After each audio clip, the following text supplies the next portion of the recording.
Yes, Timur.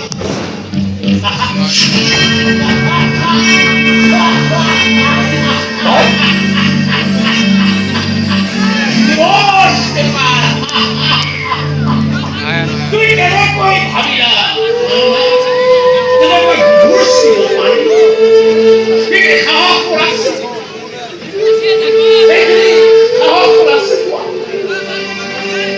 এইবোৰ সব নাটক আছিল সববিলাক লয়লাৰ ভাৱে কৰিছিল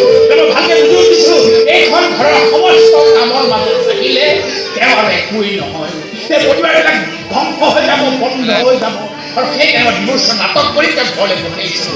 কোনো সময়তে নাছিল তোমালোকে ভাবিছিলা গৃহলক্ষ্মী মানে ঘৰত কাম কৰা ছোৱালী গৃহলক্ষ্মী মানে ঘৰত পূজা কৰা কাঁহী বাতি ধোৱা কাপোৰ কানি ধোৱা তোমালোক শুশ্ৰূষা কৰা সেই হ'ল গৃহলক্ষ্মীৰ সংজ্ঞা কিন্তু আজিৰ দিনত গৃহলক্ষ্মীৰ সংজ্ঞা বদলি হৈ গ'ল এই নাৰায়ণৰ ভৰি দি থকা এই লক্ষ্মীৰ ধাৰণা কেৱল আঁতৰি গ'ল মোৰ মতে কেৱল ঘৰত কাম কৰা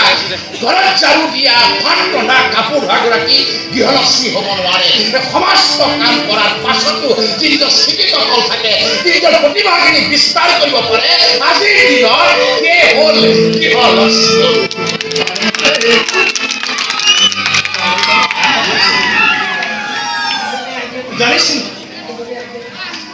জানিছিল মোক মণিমালা আৰু প্ৰথমতে এইবিলাক কাম কৰিছিল যিহেতু যিটো পুৰস্কাৰ পাইছে তাৰ এওঁৰে হাত আছে আমি দুইটা দেখিলে কৈছিলো এওঁৰে এই কামটোৰ বাবে মোক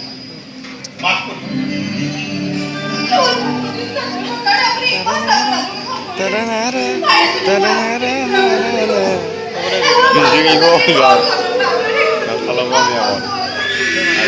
তোমাক এৰি থাকিবলৈ মোৰ কষ্ট হৈছিল নহয়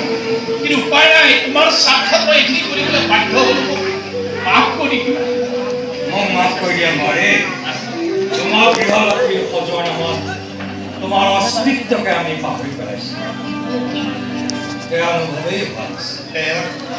কোনোবাই মা যদি শুনি থ বোৱাৰী যদি লক্ষ্মী হয় আৰু আমি আটায়ে